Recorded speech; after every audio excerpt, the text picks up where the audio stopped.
Florida has struck down the mandate, but it's unclear if the Justice Department will appeal the ruling. A series of shootings marred the Easter holiday weekend, leaving 8 people dead and dozens more wounded. Suspected terrorists at the southern border.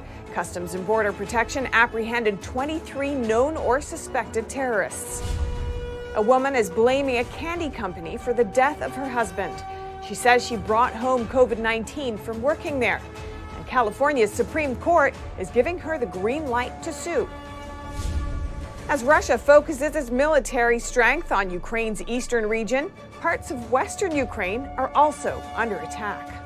They hit targets in Lviv, and I think they also struck in Kyiv over the last couple of days. We don't have a clear sense of battle damage assessment about what they were targeting and what they hit.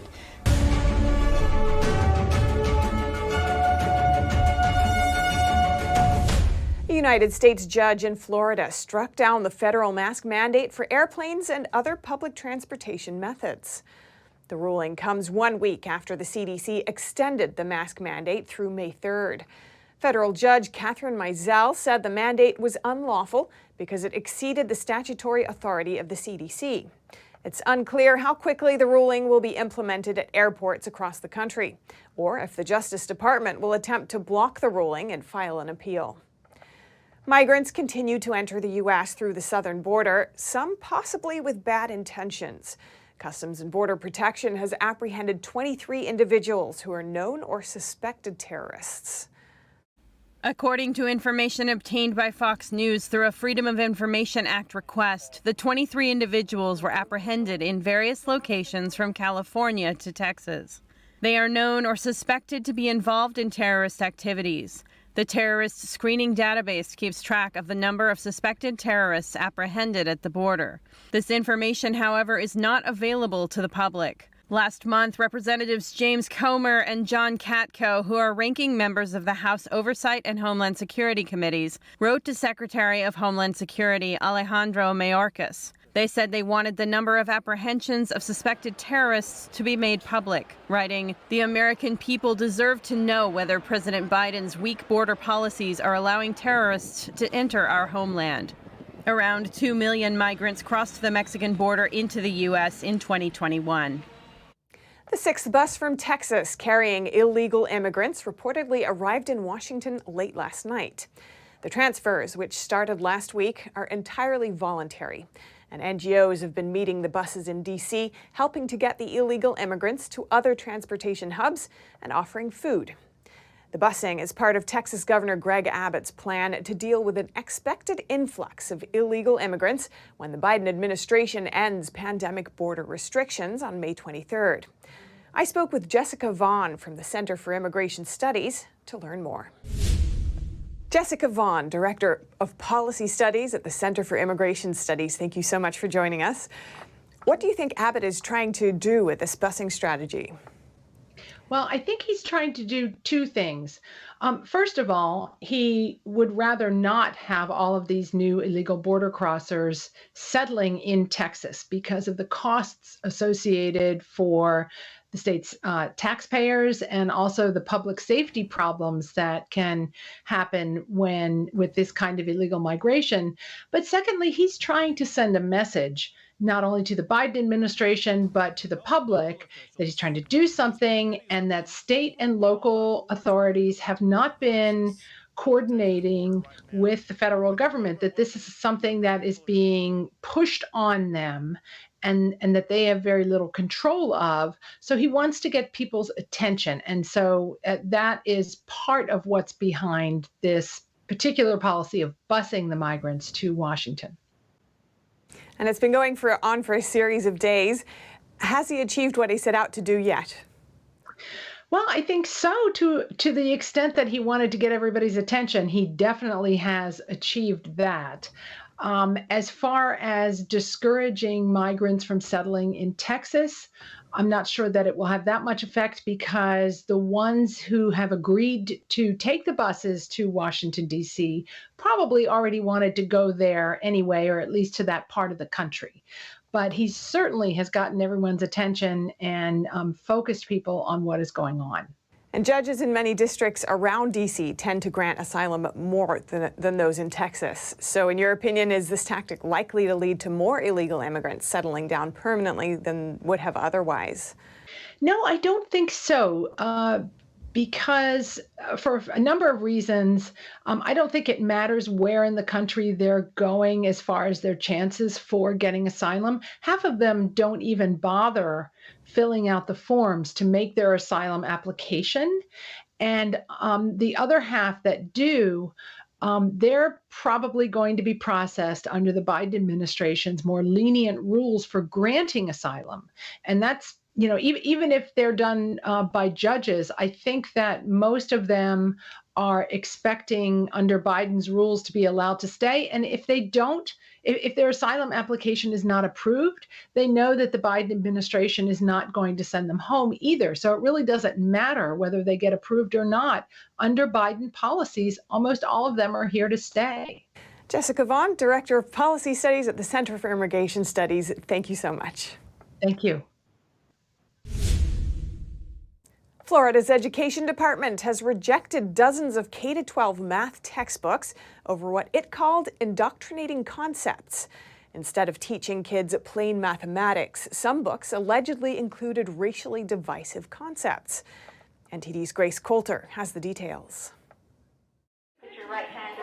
Florida's Department of Education, or DOE, Friday rejected 41% of math textbooks submitted for use in public schools. This is the highest rate in the state's history. The DOE says the textbooks were impermissible with either Florida's new standards or contained prohibited topics. This includes references to critical race theory, inclusions of Common Core, and the unsolicited addition of social-emotional learning, which has faced pushback for promoting what critics say are Marxist ideas, such as social and racial justice, in its curriculum. In a statement, Governor Ron DeSantis said, "It seems that some publishers attempted to slap a coat of paint on an old house built on the foundation of Common Core and indoctrinating concepts like race essentialism, especially, bizarrely, for elementary school students." According to the DOE, 71% of books for grade levels K through 5 were rejected, the most in any grade. Grace Coulter, NTD News. A federal judge is rejecting an effort by Georgia gubernatorial candidate Stacey Abrams to challenge a new fundraising law in Georgia. U.S. District Judge Mark Cohen refused to grant Abrams a preliminary injunction blocking the law, but the case isn't over yet. The law Abrams is challenging allows groups chaired by the Georgia governor, the lieutenant governor, and the nominee for either post from major parties to raise funds without limit. But there is a funding limit for other candidates. Georgia Governor Brian Kemp, who is running for re-election, signed the bill into law last year. The judge says that he turned down the challenge because in her filings, Abrams claimed to be the Democratic Party of Georgia's nominee for governor, even though the primary elections aren't until May. The judge says the injunction Abrams is seeking would require the court to find that Abrams is already the Democratic Party nominee for governor. Russian President Vladimir Putin says Western sanctions against Russia have failed, and they've only hurt the United States and Europe. This comes as Russia claims to have struck a weapons storage facility in Ukraine's western region. NTD's Jason Perry has the story. In a video released by the State Emergency Service of Ukraine, emergency crews were seen trying to put out a fire at a car tire service point after it was hit by a Russian missile strike. Ukraine said the missile attack in Lviv killed 7 people, and they were the first civilian victims in the western city that borders Poland. A Russian official says it was a high-precision missile that struck the Ukrainian forces' supply of weapons. The logistics center and the large consignment of foreign weapons that were delivered to Ukraine over the past 6 days from the United States and European countries were destroyed. Pentagon spokesperson John Kirby said he does not have any clear indication of what the Russians hit or destroyed at this time, but they are investigating. Kirby added that it appears the Russians are learning from their mistakes, but they've had long-standing setbacks. These appear to be chronic difficulties that the Russian military has had in terms of logistics and sustainment, command and control, unit cohesion, operational maneuver, integration of air to ground, all problems that they still suffer from. So it remains to be seen whether they have, quote, fixed these problems and are now ready to execute in a more efficient way in the Donbass. Meanwhile, Russian President Vladimir Putin said the Western sanctions against Russia have failed. The initiators themselves couldn't get away with the sanctions. I'm talking about inflation and unemployment growth, and economic dynamics worsening in the U.S. and the European countries. And on Monday, Ukrainian President Volodymyr Zelensky handed over a completed European Union questionnaire for Ukraine's application for membership to the EU. Ukraine's membership in the EU is something that Russia strongly opposes. Jason Perry, NTD News. Across the country, at least 10 shootings this holiday weekend, leaving 8 people dead and dozens injured. We hear more from NTD's Chenny Wu. They got shot. Oh my God. A wave of gun violence rattled communities across the country over the Easter holiday weekend. At least 10 shootings took place across 8 states, leaving at least 8 dead and 50 injured. Taking a look at some of the major shootings. In Pittsburgh, 2 teenage boys were killed and at least 8 people were wounded Sunday during a house party, when at least 90 shots were fired both inside and outside of the home. Police believe that there were multiple shooters and that handguns and a rifle were used. No arrests have been reported. In South Carolina, 2 separate shootings took place on Saturday. One incident at a busy shopping mall and the other at a nightclub. A total of at least 18 people were wounded. According to the Gun Violence Archive, there have been 144 mass shootings so far this year. The archive defines mass shooting as an incident where 4 or more people are shot, not including the shooter. Chenny Wu, NTD News. And in lighter news, the White House held its annual Easter egg roll today. First Lady Joe Biden kicked off the event. NTD's Carrie Nunes has the details. The First Lady oversaw some educational activities mixed in with the traditional egg roll. For generations, presidents and first ladies and kids just like you celebrated the Easter egg roll together, racing and making crafts, reading books, and of course, meeting the Easter Bunny. It was President Biden's first time to welcome kids and parents due to the pandemic restrictions last year. Welcome to the White House. Welcome to your house. Welcome to the South Lawn. Thank you and happy, happy Easter. President Biden and the First Lady joined in on some of the activities. Thousands of kids and parents attended despite the overcast skies. The first White House egg roll was in 1878. It broadcast on the radio in 1929 and then on the internet in 1998. So we can all watch it. However, many would argue that nothing compares to the real-life experience, even on a wet day. Stuart McLaurin, president of the White House Historical Association, was glad to resume the egg roll in person after last year's cancellation. He visited the White House as a kid and knew it was a big deal. I do have very vivid memories of that and the impact that these places, these historic places, the White House, the feel, the symbol, the awareness, even at a young age, of who had lived in that building, who had worked in that building. Every year, the egg roll attracts close to 30,000 people. Reporting from the nation's capital, Carrie Nunes, NTD News. Coming up, the NBA playoffs tonight. Will Luka Doncic give it a go? And is any help coming for one-man show Nikola Jokic? And the Washington Commanders respond to the Federal Trade Commission on allegations they stole from the NFL. That and more coming up on NTD News.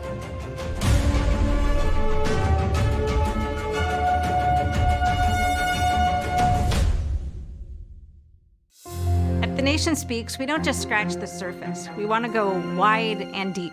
Our viewers come away with a much richer understanding of the issues of the day. We really make a big effort to bring on different voices onto the show. We don't just talk to experts and newsmakers, which of course are extremely important, but we also want to hear from the American people. So the people who are impacted by the policies and issues that we're talking about, because what they have to say is just as important to the national conversation.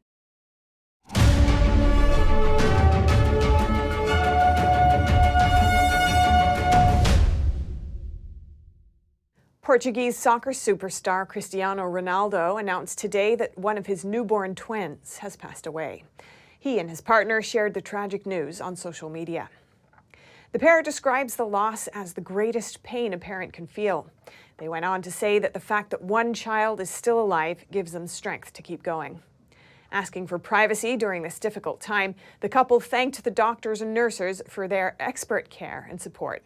The 37-year-old Ronaldo, 5 times World Player of the Year, rejoined Manchester United last year after winning multiple trophies with Real Madrid and Juventus.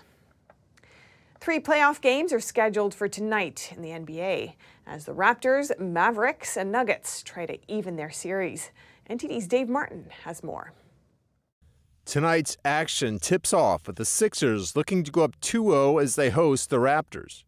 Toronto held stars Joel Embiid and James Harden in check in the opener, but second-year guard Tyrese Maxey went off, scoring 38 points as Philly rolled to the win.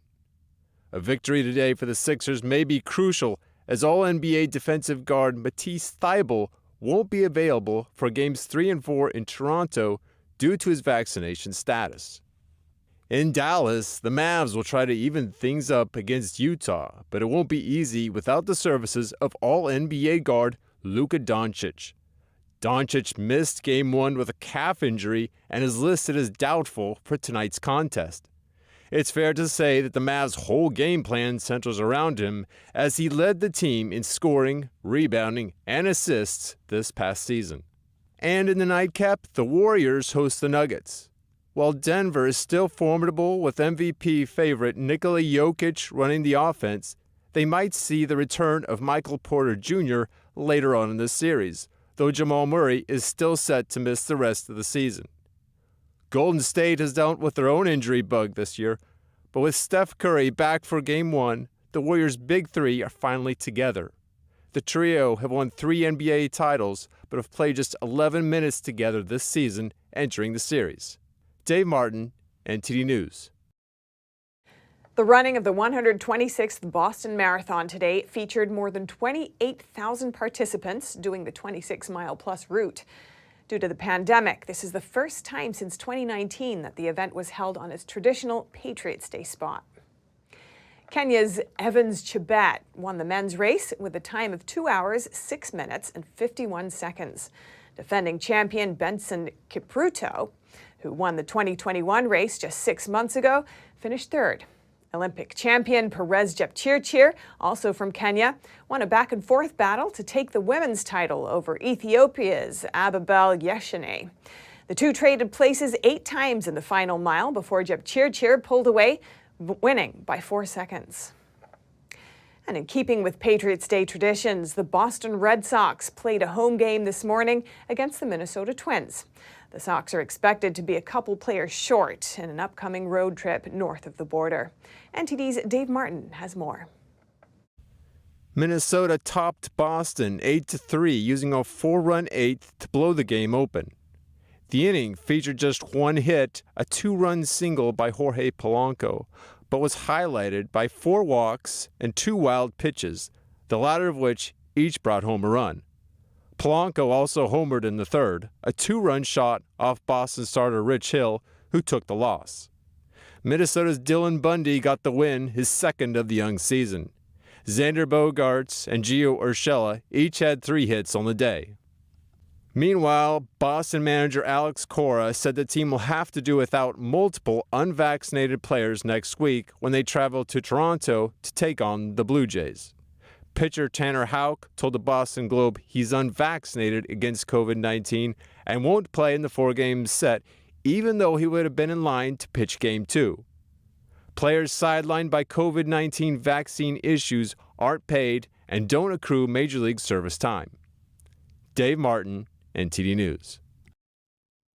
Today, the NFL's Washington Commanders denied allegations of stealing from the NFL in a letter sent to the Federal Trade Commission, known as the FTC.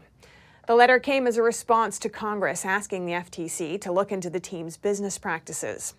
The U.S. House Oversight Committee last week told the Trade Commission it found evidence the team had stolen money from the league by withholding ticket revenue from visiting teams and refundable deposits from fans while keeping 2 sets of books. Restoring energy independence is proving to be a fine line to walk for the Biden administration as they try to appease climate activists while facing mounting pressure to lower prices at the pump. The administration is still trying to secure a path forward on renewable energy production in the U.S. How is this plan coming along? NTD's Melina Wisecup has the details. President Biden has vowed to transition America to renewable energy. One goal is to have half of all U.S. vehicles electric in just 8 years. But right now, that goal conflicts with another pressing matter, U.S. energy independence. NTD spoke with a senior policy analyst to learn more. Yeah, so it's going to be a challenge. Currently today, we rely a lot on other countries for importing materials to process electric vehicles. Currently, 90% of rare earth minerals, for example, are processed in China. Lithium is a key ingredient in batteries for electric cars. Right now, the U.S. only has one lithium mine in Nevada, and there are less than 30 battery plants. To accelerate this effort, the Biden administration in March invoked the Defense Production Act to help invest in building some of this infrastructure. And so what that practically means is that he can use his power to issue grants and loans to create new battery mines and processing plants.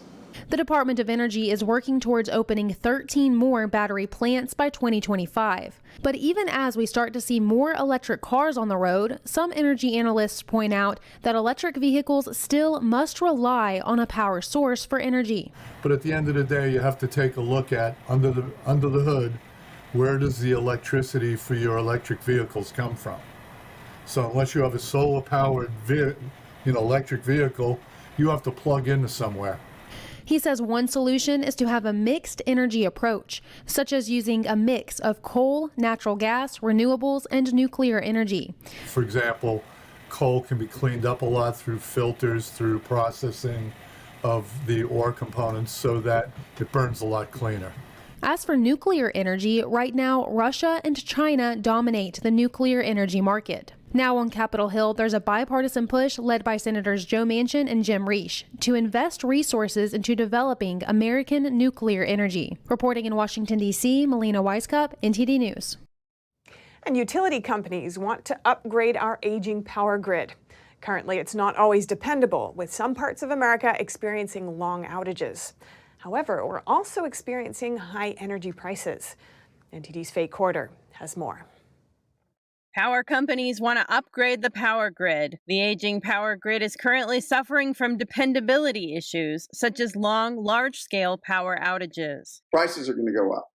There's no two ways about that. Don Whaley is the president of Ohm Connect Energy. Whaley says the money it takes to improve the system will eventually be collected from U.S. consumers. This comes as U.S. energy prices are steadily rising. We're going to see this summer, certainly in Texas and in other areas that have high air conditioning load, we're going to see significant increases in the cost of electricity. DTE Energy, which is a Michigan-based utility company, wants to spend up to $35 billion to replace coal plants with renewables and battery storage. DTE CEO Jerry Norcia says, "We have entered an historic period of transformation in the energy industry." Another company, Southern California Edison, wants to spend up to $30 billion to lower wildfire risk and prepare for greater electricity demand. It also wants to build big batteries to store renewable energy. With wind and solar, the power is distributed all around. And so you've got to have more wires.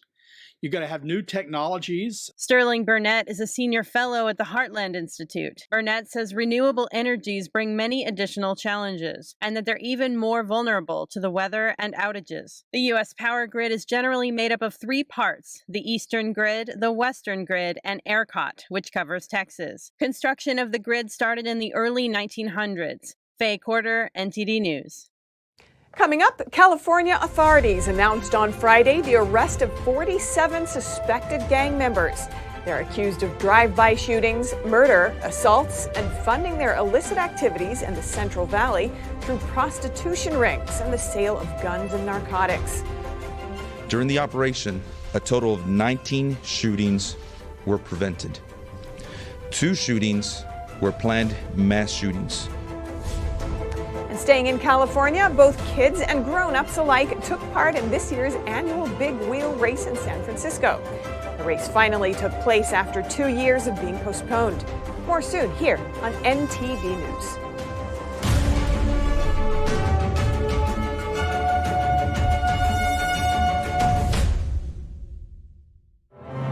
See China before communism. Behold a splendid culture reborn, filled with beauty, majesty, and a powerful message of hope. Come see the performance that has touched the hearts of millions, live on stage. Coming to Jones Hall, June 3rd through the 5th. ShenYun.com/Houston, 877-663-7469. Secure, the true solution for your digital privacy and security. Secure is a private and secure messaging and email solution hosted in Switzerland, using military-grade encryption and Swiss privacy laws, giving you true privacy.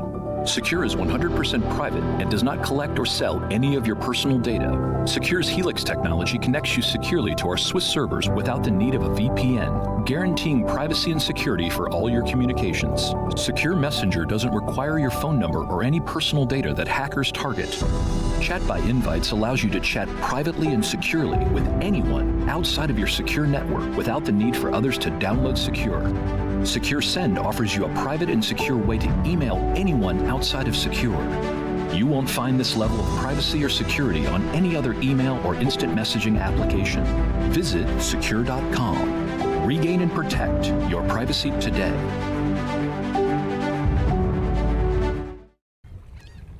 Oh, hey, doesn't it feel like there's communists everywhere?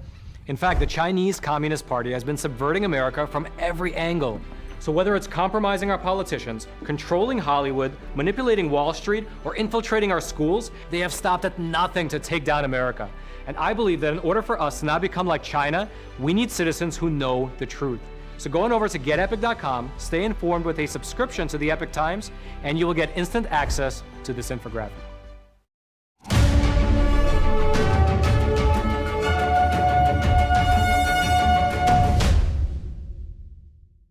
Over to the West Coast. California law enforcement officials announced the takedown of a street gang in Fresno County. Authorities say suspected gang members are tied to a number of drive-by shootings, murders, and human trafficking cases. Most significantly, the team said they prevented several other large-scale gang shootings, similar to the Sacramento shooting.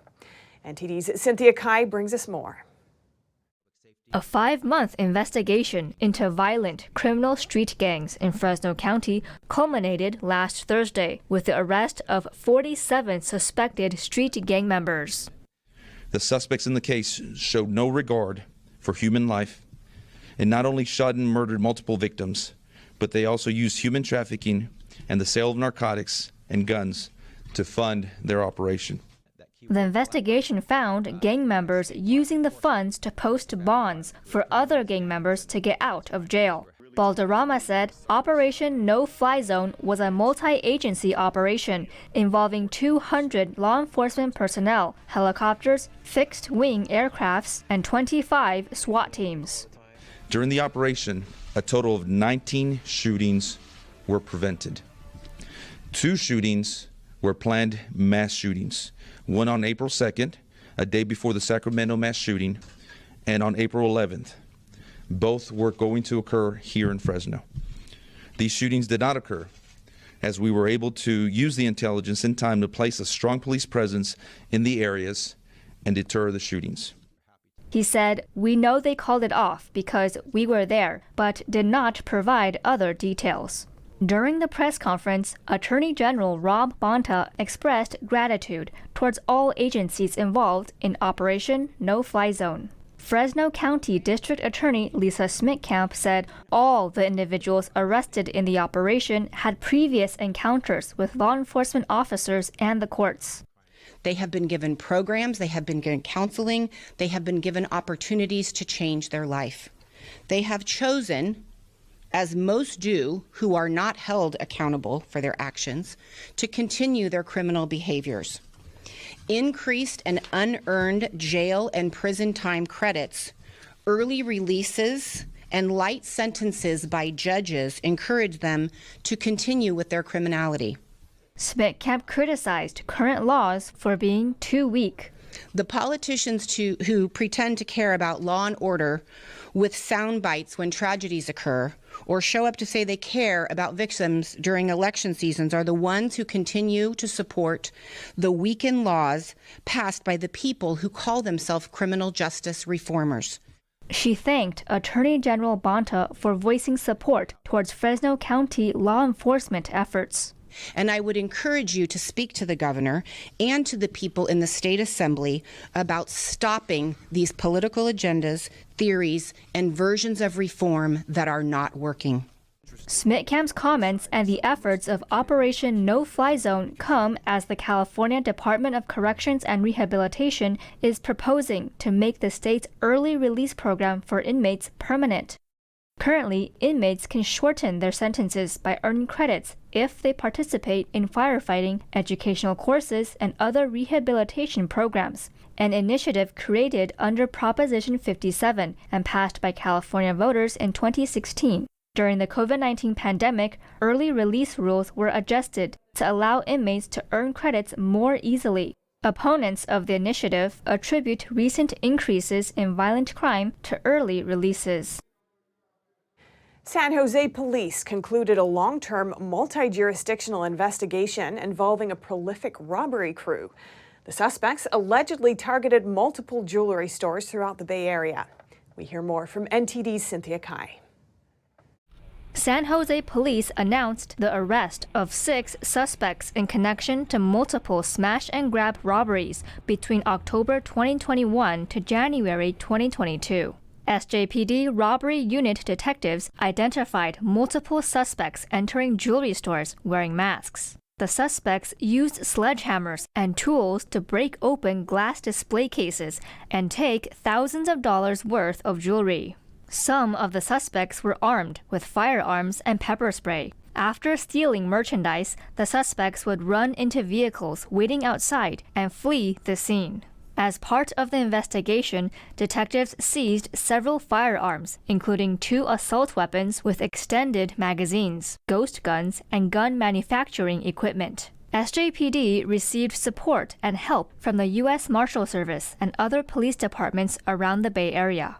Chief of Police Anthony Mata said, "Our robbery detectives continue to do amazing work in identifying those responsible for victimizing our community, and together with the outstanding work by our Covert Response Unit, Burglary Prevention Unit, and Special Operations personnel, our department ensured the successful arrest and apprehension of these dangerous individuals." Police say the investigation is still ongoing and expect more arrests.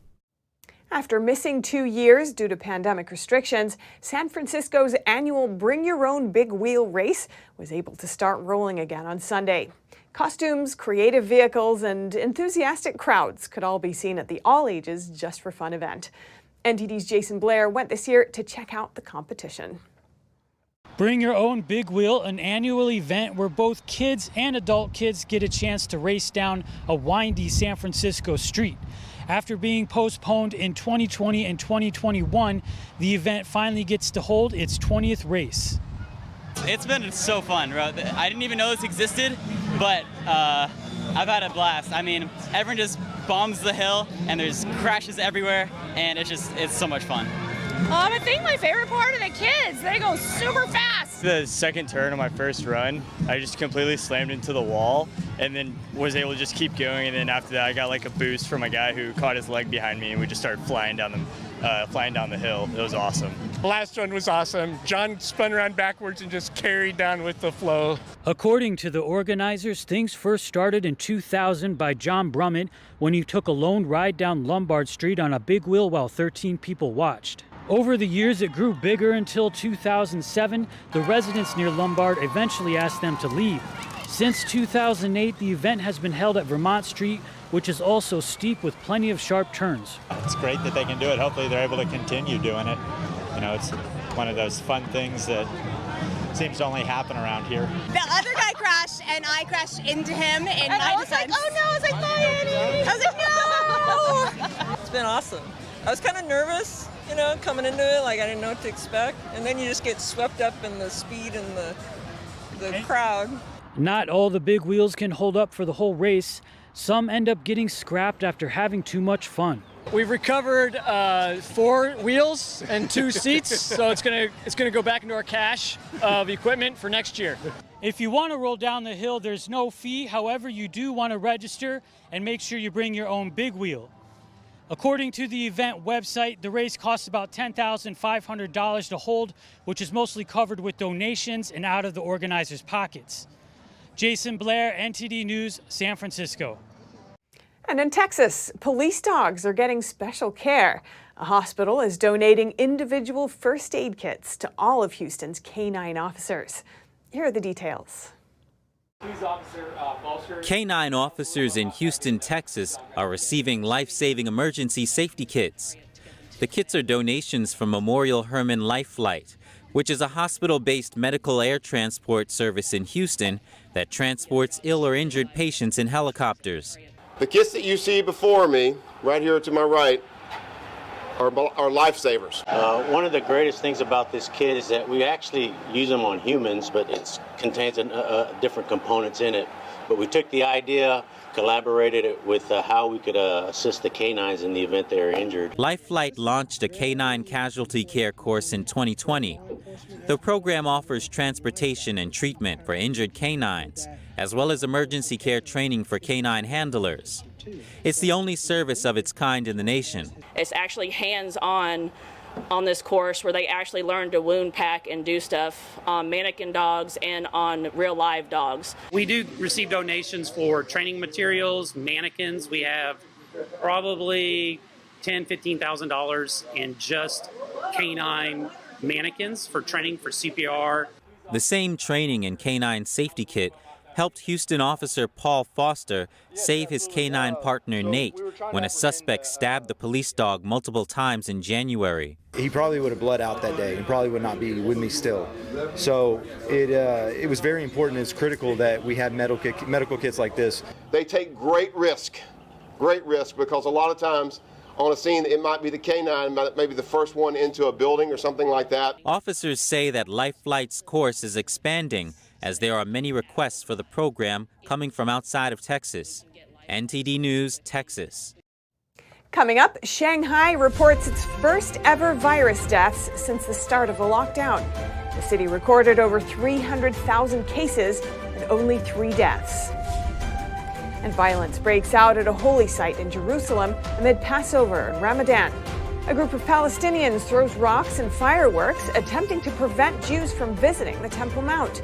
Find out more in just a moment here on NTD News.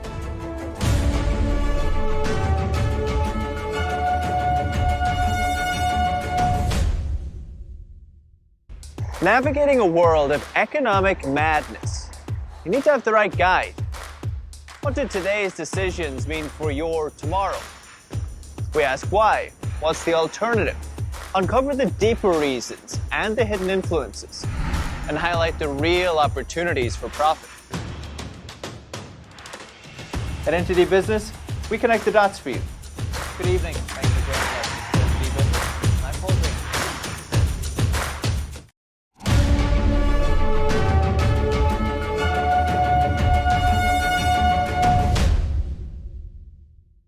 In China, Shanghai reported its first COVID deaths today for the first time since its lockdown began.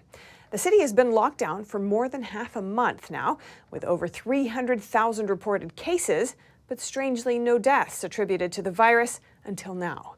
NTD's Don Ma has the story.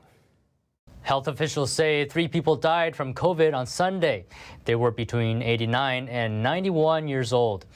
A number of outlets have pointed out how low the death count has been in Shanghai. For comparison, Hong Kong has reported thousands of deaths amid its recent virus outbreak. Shanghai has been battling a surge in Omicron cases. The city's lockdown is the most severe since the one in Wuhan.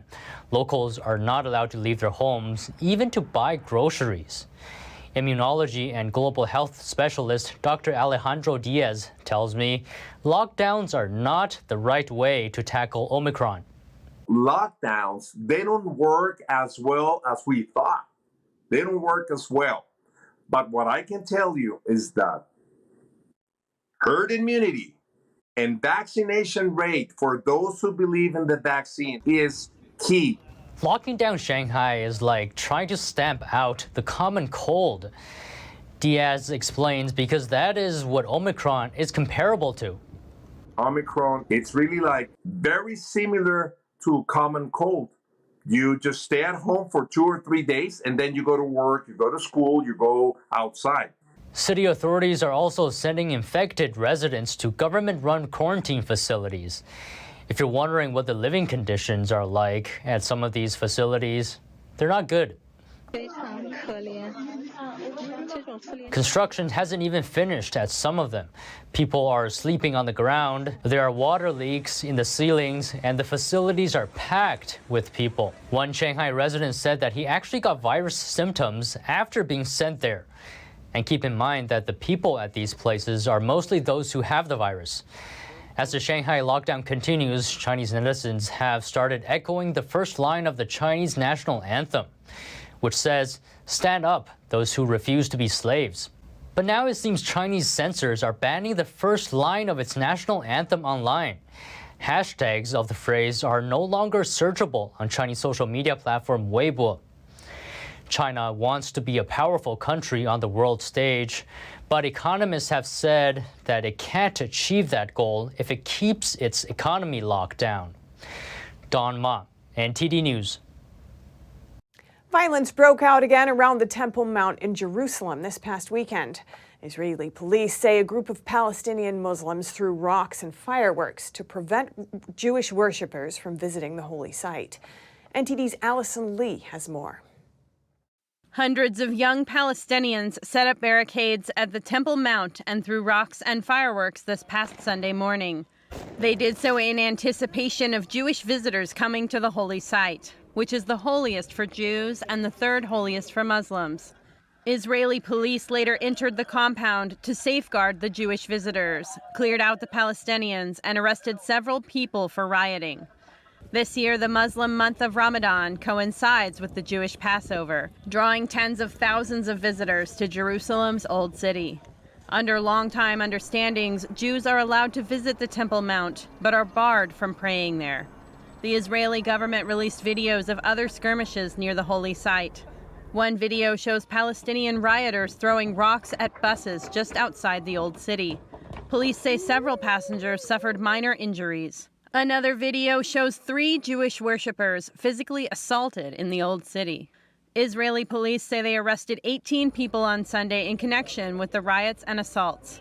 In a statement, the Israeli government says Israel is determined to maintain freedom of worship for all. That includes clamping down on those that promote violence, desecrate holy sites, and pervert the spirit of the holy days. Reporting by Allison Lee, NTD News. 2 British men who surrendered to Russian forces in the besieged city of Mariupol appeared on Russian state TV. They had both been Ukrainian residents before the invasion and had joined the country's military, serving as Marines.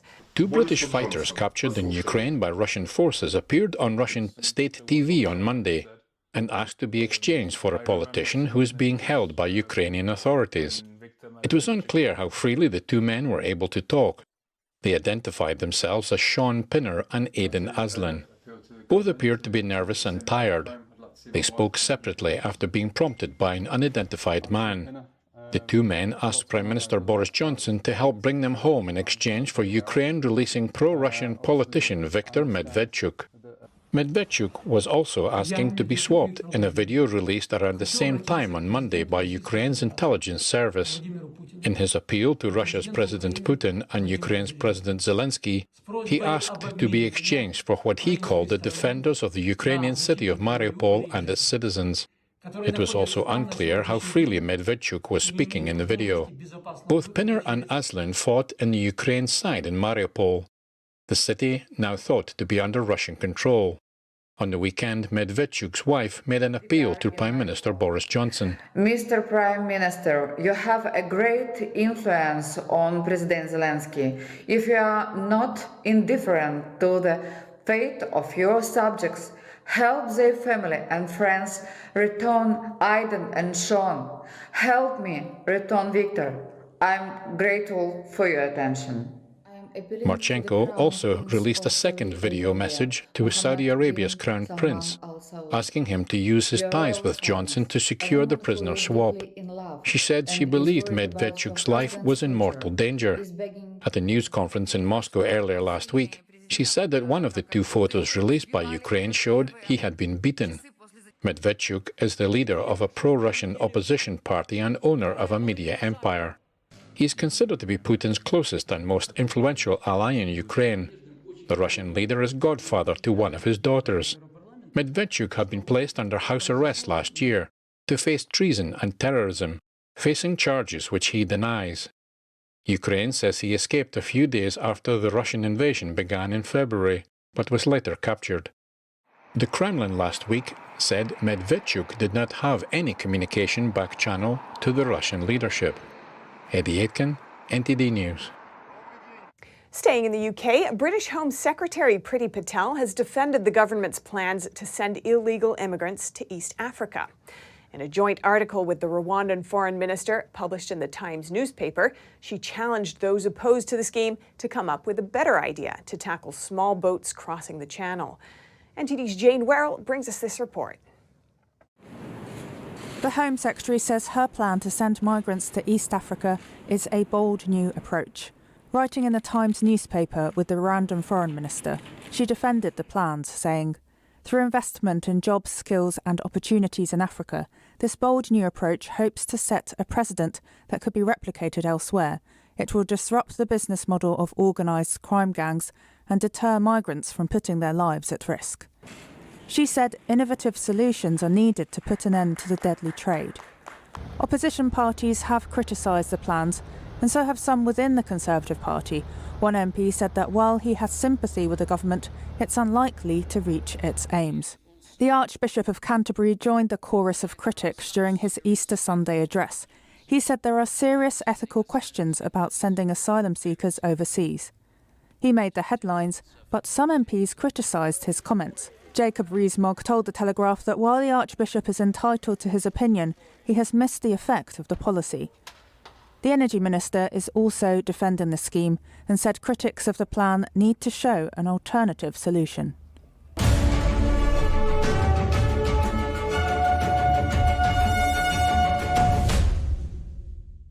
Hello, I'm Mike Lindell, CEO of MyPillow. Retailers, shopping channels, and now even banks have tried to cancel myself and MyPillow. Well, during these times, your support has meant everything to us.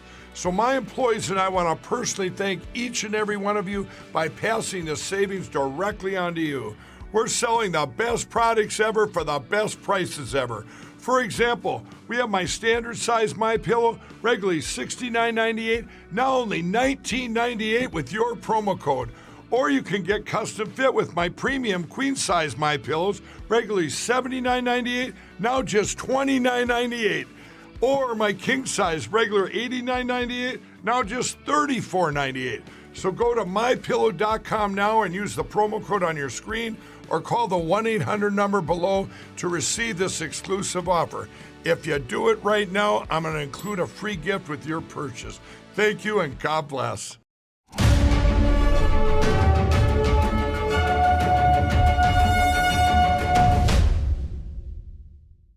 The annual Easter egg hunt at the Chicago Lincoln Park Zoo welcomed parents and kids on Saturday morning. Children learned to commemorate the Christian holiday through the activity. Let's take a look. Hundreds of parents and their children enjoyed a fun-filled Easter extravaganza event in Chicago's Lincoln Park Zoo the day before Easter. Egg hunting is not only fun for the kids, but also teaches them about the religious holiday, which commemorates Jesus Christ's resurrection from the dead 3 days after his crucifixion. It was so fun. I found them under rocks and it was really fast for me because the eggs weren't like hitting in like really hard spots. And I got them easily, a lot of them. How many do you have? 8. While some families were busy with egg hunting, others were taking pictures with the Easter Bunny or dancing. Megan Bernstein was enjoying the festivities with her 4-year-old son and nephew. This is our first time, but it's really fun. They were excited to come out and do it today. Missy O'Connor from the south suburbs came with her kids and her friends. We did the zoo lights here and they loved it, so we thought it was a good idea to try the egg hunt. So it's been great. 3 generations of Tim Morrison's family gathered at the zoo. Morrison hopes the egg hunting tradition can help children learn about the significance of Easter. The Easter bunny in the candy is just an extra thing, but the real reason is because of the Christ rising to save us. According to History.com, eggs have long symbolized new life and rebirth, and the Easter egg represents the tomb from which Christ rose from the dead. Over the years, egg hunting has evolved into a popular Easter activity. Dachshund owners gathered in Munich, Germany today to celebrate the 50th anniversary of the Munich Olympic Games, which included a dachshund as the mascot. Let's take a look. Why is an Olympic anniversary being celebrated with a dachshund? The 1972 Summer Games mascot was a dachshund named Waldi. They were a popular breed in Munich at the time. We are celebrating the 50th anniversary this year on the occasion of the 1972 Olympic Games. And because the 1972 mascot was our Waldi, we've come up with this special day for all the dachshunds of Munich. Some dachshunds donned sweaters in Waldi's colors and strutted their way through an obstacle course and fashion show. This is a very, very special event for me. We do meet at times for like dachshund meetings, but those are much smaller and not such a great anniversary as this one. Yes, a dachshund like Daisy, they have quite a personality, and I think that's just a dog with character. That's beautiful. The official date of the 50th anniversary will be in late August, with the Games having taken place from August 26th to September 11th, 1972. And that's all for today's news. Thanks for tuning in. I'm Stephanie Cox.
Thanks for watching us on YouTube. Did you know YouTube only keeps selective videos on its platform? So if you want to make sure you get the full picture, just subscribe to our newsletter. Go to newsletter.ntd.com and sign up. It's free.